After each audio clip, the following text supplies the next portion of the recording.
وہاں ضرورت کو پورا کرنے کا انتظام بھی فرمایا۔ انہیں ضروریات میں سے ایک ضرورت انسان کے لیے ساتھی کا ہونا یا ازدواجی تعلقات اور شوہر اور بیوی کے رشتے کا ہونا ہے۔ اللہ تعالیٰ نے جب آدم علیہ السلام کو پیدا کیا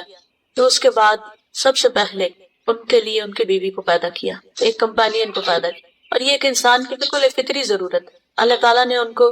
گرل فرینڈ اور بوائے فرینڈ کی شکل میں پیدا نہیں کیا، صرف دو دوست نہیں بنایا، بلکہ ان کے درمیان شوہر اور بیوی کا رشتہ قائم کیا، اور اسی کے ساتھ وہ دنیا میں اترے۔ یعنی دنیا میں صرف آدم علیہ السلام نہیں اترے بلکہ ان کے ساتھ حوا بھی اتری، اور اس دن سے اللہ تعالیٰ نے دنیا میں پھر بہت سے لڑکے اور لڑکیاں پیدا کیے، اور پھر ان کے درمیان کس قسم کا تعلق ہونا چاہیے ہر شریعت میں اس کے متعلق واضح ہدایات دی گئی۔ دونوں کو ایک دوسرے کے لیے محبت اور رحمت کے رشتے میں باندھا گیا اور محبت اور رحمت کا ذریعہ بنایا گیا، جیسا کہ سورۃ الروم میں آتا ہے کہ اللہ تعالیٰ کی نشانیوں میں سے من آیاتہ ان خلق لکم من انفسکم ازواجا لتسکنوا الیہا، کہ اس کی نشانیوں میں سے ہے کہ اس نے تمہارے لیے جوڑے پیدا کیے تاکہ تم ان سے سکون پاؤ۔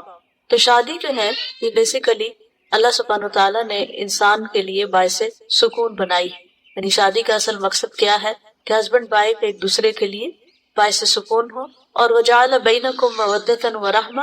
اور اس نے تمہارے درمیان محبت اور رحمت پیدا کرے۔ اسی محبت اور رحمت کی وجہ سے انسان جوانی کے علاوہ بڑھاپے میں بھی ایک دوسرے کا بہترین مددگار ہوتا ہے، اور یہ دراصل مطلوب ہے کہ اس تعلق کے اندر ایک دوسرے کے لیے سکون بھی ہو، محبت بھی ہو، رحمت بھی ہو، ایک دوسرے کی کیئر بھی ہو، ایک دوسرے کی ضروریات کا احساس بھی ہو، اور ان کو پورا کرنے کے لیے انسان قربانی کرنے والا بھی ہو۔ اسی لیے ہم دیکھتے ہیں کہ ہمارے دین میں شوہر اور بیوی دونوں کے کچھ حقوق ہیں اور کچھ فرائض ہیں۔ ایک کا فرض دوسرے کا حق ہوتا ہے اور دوسرے کا فرض پہلے کا حق ہوتا ہے، اور جب تک دونوں ایک دوسرے کے حقوق نہ دیں اور اپنے فرائض پورے نہ کریں اس وقت تک یہ محبت اور رحمت اور سکون اور یہ تمام چیزیں پھر ناپید ہونے لگتی، جس کی وجہ سے بہت سے لوگ شادی کی اصل روح کو نہیں سمجھتے، اور وہ سمجھتے کہ صرف ہمیں سکون چاہیے، صرف ہمیں محبت چاہیے، ہمیں دوسرے کی رحمت یا مرضی چاہیے، جبکہ اللہ تعالیٰ نے جعل بینکم، تمہارے درمیان اس کو رکھا، نہیں دو طرفہ تعلق ہے یہ، اور جب ایک کے اندر اس میں سے کوئی کمی آتی تو دوسرے کی طرف سے بھی بعض اوقات کمی آنے لگتی ہے، اور بعض اوقات وہ کمی آتے آتے بالکل سیچوریشن پوائنٹ پر رشتے پہنچ جاتے ہیں اور تعلق ختم ہو جاتے ہیں۔ تو اس لیے بہت ضروری ہے کہ ہم شادی سے پہلے جہاں اور بہت طرح کی تیاریاں کرتے ہیں وہاں ان حقوق اور فرائض کی بھی یاد دہانی کر لیں۔ اصل میں یہ لیکچر جو میں دینے والی ہوں یہ سننا تو لڑکے اور لڑکی کو چاہیے، لیکن وہ دونوں اس وقت موجود نہیں ہیں، مگر ان کی وجہ سے ایک سبب پیدا ہو گیا کہ جو آلریڈی شادی کے رشتے میں پروئے ہوئے ہیں یا شادی کے رشتے میں پروئے جانے والے ہیں وہ یاد دہانی کر لیں کہ کیا وہ اپنے فرائض پورے کر رہے ہیں، کیونکہ ہر ایک کو ریمائنڈر چاہیے ہوتا ہے۔ سب سے پہلے عورتوں کی ذمہ داریوں کے اوپر بات کروں گی، پھر عورتوں کے حقوق پہ بات کروں گی۔ پہلی بات یہ ہے کہ اللہ تعالیٰ نے یہ جو حقوق اور فرائض رکھے ہیں ان کے بارے میں سوال بھی ہوگا، ان کا حساب بھی ہوگا، اور ان کے بارے میں جب پوچھ ہوگی تو انسان کی طرف سے اگر کوئی کمی بیشی ہوئی، کوئی کوتاہی ہوئی، تو جب تک دوسرا فریق معاف نہیں کرے گا اس کو، اس وقت تک وہ معاف نہیں ہوں گے۔ خواہ والدین اور بچوں کے بیچ میں حقوق اور فرائض ہوں، یا شوہر اور بیوی کے درمیان ہو، یا دو نیبرز کے درمیان ہو، یا کوئی بھی دو انسانوں کے درمیان۔ تو اس لیے یہ صرف جو کچھ اس وقت میں بتانے جا رہی ہوں میں اس کو انفارمیشن یا نالج نہیں، یہ چیزیں ہمارے اوپر ایک ذمہ داری کی حیثیت رکھتی ہیں، اور ہم سب کو اس کی روشنی میں اپنے آپ کو پرکھنا چاہیے، دیکھنا چاہیے کہ ہم کہاں پر کھڑے، کیونکہ دنیا میں ہم ہو سکتا ہے کہ کسی بھی اپنے زور کی وجہ سے دوسرے کا حق مار جائیں یا حق نہ دیں، دونوں میں سے جو فریق کمزور ہوتا ہے وہ عام طور پر بعض اوقات وہ زیادتی بھی کر جاتا ہے۔ تو ایسی صورت میں ان تمام چیزوں سے بچنے کے لیے ضروری ہے کہ انسان ان فرائض کو اپنے رب کی خاطر ادا کرنے والا ہو، تاکہ وہاں پر سرخرو ہو۔ بعض اوقات انسان کو اس کا حق نہیں ملتا، لیکن اس کو کنڈیشن نہ بنا لے کہ چونکہ میرا حق نہیں مل رہا اس لیے وہ دوسرے کا حق نہیں دوں گا۔ اپنا حق لینے کی کوشش کرنی چاہیے، لیکن اس طریقے پر نہیں کہ انسان دوسرے کا حق نہ دے اور دوسرے پر ظلم ڈھانے لگے۔ تو آئیے ہم دیکھتے ہیں کہ ہمارے اوپر کیا فرائض عائد ہوتے ہیں، اور ان فرائض کو ادا کرنے یا ان حقوق کو ادا کرنے میں ہمارے لیے اللہ سبحانہ وتعالیٰ کے ہاں کیا کیا فائدے ہیں، اور دنیا میں بھی ہمیں اس سے کیا حاصل ہوتا ہے۔ سب سے پہلی بات یہ ہے کہ شوہر کا حق ادا کرنا ایمان کی حلاوت کا باعث ہے، یعنی یہ ایمان کا ایک حصہ ہے، اس سے ایمان کی مٹھاس حاصل ہوتی۔ اگر کوئی عورت بہت عبادت گزار ہے، رات بھر تہجد پڑھتی اور دن بھر روزہ رکھتی، لیکن شوہر کا حق ادا نہیں کرتی، تو ایمان کی حلاوت نہیں پا سکتی۔ معاذ بن جبل سے روایت ہے کہ اللہ کے نبی صلی اللہ علیہ وسلم نے فرمایا، عورت اس وقت تک ایمان کی حلاوت نہیں پا سکتی، حلاوت مٹھاس، سویٹنس، جب تک اپنے شوہر کا حق ادا نہیں کرتی۔ اس لیے اس کو معمولی چیز نہیں سمجھنا چاہیے کہ ہماری مرضی ہے تو ہم حق ادا کریں گے، نہیں ہے تو نہیں۔ اگر حق ادا نہ کیا تو یہ دراصل ایمان میں کمی کی علامت ہے، یا اس سے ایمان میں کمی آنے کا اندیشہ ہے۔ عبداللہ ابن عمر ابن عاص کہتے ہیں کہ رسول اللہ صلی اللہ علیہ وسلم نے فرمایا، اے عبداللہ، مجھے بتایا گیا ہے کہ تم دن کو مسلسل روزے رکھتے ہو اور رات کو مسلسل قیام کرتے ہو۔ میں نے عرض کیا، ہاں اے اللہ کے رسول، میں ایسا ہی کرتا ہوں۔ آپ نے فرمایا ایسا نہ کرو، روزہ رکھو بھی اور رات کو بھی قیام بھی کرو اور آرام بھی کرو، اور کبھی روزہ نہ بھی رکھو، کیونکہ تیرے جسم کا بھی تجھ پر حق ہے، تیری آنکھوں کا بھی تجھ پہ حق ہے، اور تیری بیوی کا بھی تجھ پر حق ہے۔ یعنی جہاں ایک طرف عورت کو بتایا گیا کہ اس کا ایمان اس وقت تک مکمل نہیں ہوتا جب تک کہ شوہر کا حق نہ دے، دوسری طرف مرد کو بھی یہ بتایا گیا کہ جب تک بیوی کا حق ادا نہ ہو اس وقت تک اس کے بھی عمل میں کمی رہ جائے گی، کیونکہ خالی روزے اور رات کی عبادت کو ایک اچھا مسلمان ہونے کے لیے کافی قرار نہیں دیا گیا۔ آپ نے نہیں فرمایا اچھا تم تو بہت اچھا کر رہے ہو اور ایسے ہی کرتے چلے جاؤ۔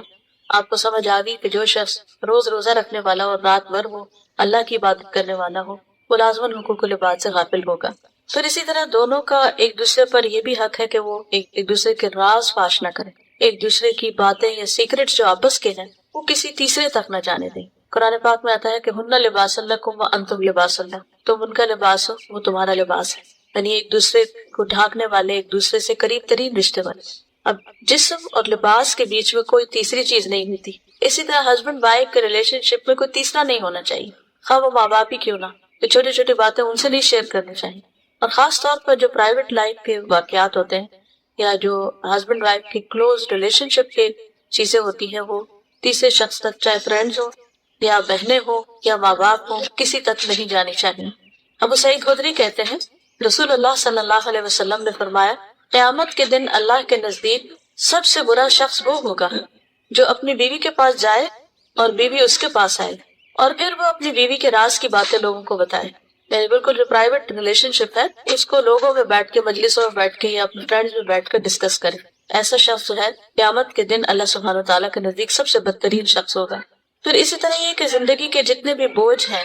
جو بھی ذمہ داری ہیں، دونوں کو مل کر اٹھانی چاہیے۔ یہ نہیں کہ شوہر سارے کا سارا کام بیوی بھی ڈال دے کہ کماؤ بھی خود اور پکاؤ بھی خود اور لاؤ بھی خود اور سب کچھ خود کرو اور بچوں کی تربیت بھی سارا تمہارا ہی ذمہ ہے۔ یہ بھی بہت بڑی زیادتی کی بات ہے، اور اپنے فرض کو ادا نہ کرنا یہ بھی دراصل بیوی کے حقوق میں کمی کا باعث ہے۔ اور اسی طرح اگر بیوی کوئی بھی ذمہ داری نہیں لیتی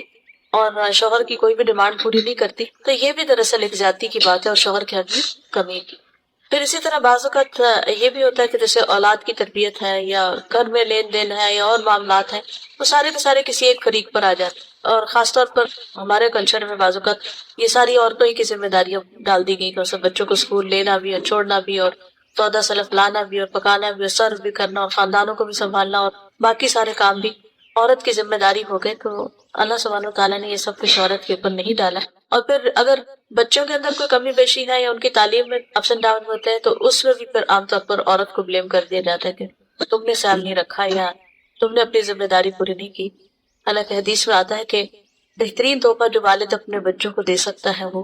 اچھا اخلاق ہے، اچھا ادب، یعنی بہترین ادب سکھانا جو ہے وہ باپ کا بہترین تحفہ ہے۔ عام طور پر باپ دن رات کمانے میں لگے رہتے ہیں، وہ سمجھتے ہیں کہ اگر ہم زیادہ سے زیادہ بچوں کو کھلونے لا دیں گے یا ان کو آؤٹنگ پہ لے جائیں گے یا باہر کھانا کھلا دیں گے تو اس سے شاید ہمارے فرائض پورے ہو جائیں یا ان کو جو ٹائم دینے کا ہمارا ذمہ ہے وہ ادا ہو جائے۔ تو اس کے بارے میں یہی کہ ان چیزوں سے صرف ذمہ داریاں پوری نہیں ہوتی، وہ اس سے آگے بڑھ کر ان کی دنیا اور آخرت کی فکر کرنے ہی سے ادا ہوگی۔ پھر خوشگوار تعلقات کے لیے بیوی کی ذمہ داری یہ ہے کہ وہ اپنے رب کے حق کے ساتھ ساتھ شوہر کا حق ادا کرے۔ رسول اللہ صلی اللہ علیہ وسلم نے فرمایا، اس ذات کی قسم جس کے ہاتھ میں میری جان ہے، عورت اس وقت تک رب کا حق ادا نہیں کر سکتی جب تک شوہر کا حق ادا نہ کرے۔ تو وہ رب کو خوش نہیں کر سکتی جب تک کہ شوہر کو خوش نہ کرے۔ عورت اگر پالان پر سوار ہو، یہ اونٹ پر بیٹھی ہوئی ہو اور اس کا شوہر اسے بلائے تب بھی اسے انکار نہیں کرنا چاہیے، اس کی بات ماننی چاہیے۔ پھر اسی طرح شوہر کی عزت اور احترام بھی ضروری ہے۔ یہ سمجھا جاتا ہے کہ شاید یہ صرف پاکستانی کلچر ہے، یہ ہمارے معاشرے میں ہے، ایسا نہیں ہے۔ ہمارے دین نے ہمیں یہ سکھایا ہے کہ ٹھیک ہے کہ دونوں ایک دوسرے کے ساتھی ہیں، ایک دوسرے کے لیے سکون کا باعث ہے، لیکن اللہ تعالیٰ نے مرد کو ایک درجہ اوپر رکھا ہے۔